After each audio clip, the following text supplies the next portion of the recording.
The old donkey stood at the edge of the well, dust clinging to his grey coat, breath heavy and legs trembling. For years, he had carried water, ploughed the fields and served faithfully. But now, forgotten by time and weakened by age, he was no longer the strong companion he used to be. Then, in one fateful moment, the ground gave way beneath him, and he fell. The farmer, named James, heard the panicked brays from across the field. He ran, heart pounding, only to find his beloved donkey trapped in an old dry well.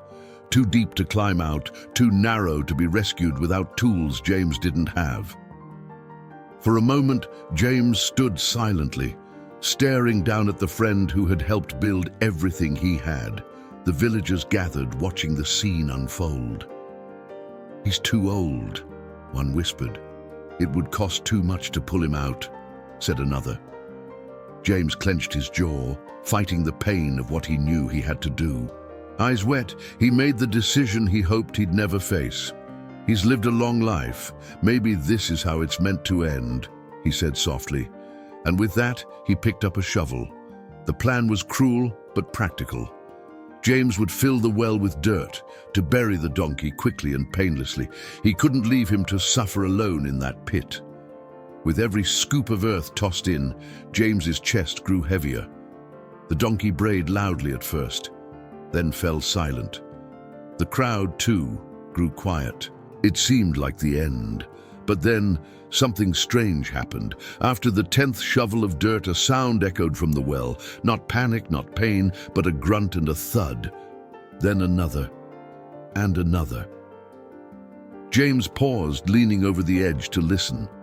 Inside the well, the donkey was doing something unexpected. Every time a shovel of dirt hit his back, he shook it off and stepped up. The dirt that was meant to bury him was becoming his ladder. Shovel after shovel, the villagers watched in awe as the donkey refused to surrender. With every pile of soil dumped on him, he stomped it down and climbed higher. Slowly, inch by inch, he was rising. The crowd gasped. The energy shifted. What had started as a burial had turned into a battle of will. James dropped his shovel, overcome with emotion. Others picked it up in his place, now cheering for the old animal. "Keep going!" they shouted. "He's going to make it!"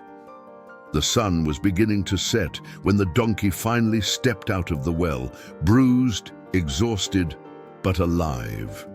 He stood there for a moment, eyes locked with James, as if to say, "I wasn't ready to give up, and neither should you." The crowd erupted in applause. Even the children, who hadn't understood the gravity of what was happening, clapped and laughed with joy. The old donkey became a legend that day, not for his strength, but for his refusal to surrender when everything seemed lost. Later that evening, James sat by the fire, the donkey resting beside him. He looked at the glowing embers and whispered, "I thought I was teaching you your final lesson, but you taught me mine." He stood the next morning with new eyes, not just for his farm, but for life itself. When storms came and crops failed, when debts piled and hope seemed thin, he remembered that day at the well. The day a creature everyone gave up on climbed out of the dirt meant to bury him. And every time someone in the village felt lost or hopeless, they'd visit James's farm, not for advice, but to meet the donkey who didn't quit. The one who turned despair into determination and a grave into a staircase. Because sometimes, when life tries to bury you, it's not the end. It's just the beginning of your climb back up. Moral of the story: no matter how deep the pit or how heavy the dirt life throws at you, if you keep shaking it off and stepping up, you'll rise. Don't lose hope. What seems like the end might just be your greatest turning point.